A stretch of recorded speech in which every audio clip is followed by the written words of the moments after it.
Hello everyone, Phil here, trying something new for Flyover Focus.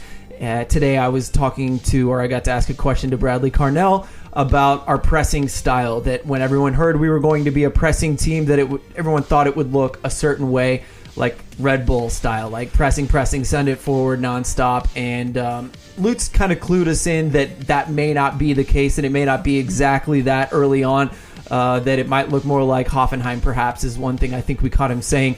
And now that we've seen game one, I think some people have noticed that there's a little more nuance to the game. And so I asked Bradley about that, about how he came around to what the game looked like in week one. And here's what he had to say. I think it's slightly different, right? So now becoming an interim, the team is already in a way, right? The team has already been molded in a certain way. The philosophy has already been ingrained since 13 years or whatever it was, right? So you kind of just continuing the pathway, creating a new team from scratch. You are able now, to dabble a little bit of both sides, right? There's all the four phases of the game, and Roman's sitting in the room here, and he knows, one way of the game, and also he's really good of the expression of the game with the ball, right? So we're finding a marriage between my philosophy and the talent that I've been given, and we scouted in terms of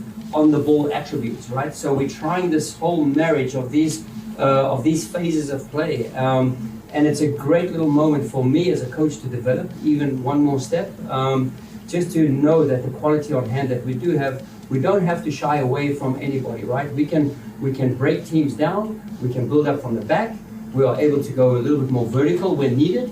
But we will still be a very transition-minded team, and I don't think that's a secret, right? So, but the likes of Jabulo Blom, Indy Vesvet, Edu Leuven, these are different thinkers in the midfield. And then you bring a Miggy Perez who plays like an old man at 17, right? He never gets caught in possession on the ball. So we feel we're very comfortable in certain areas where we can demand more from ourselves with each phase of play.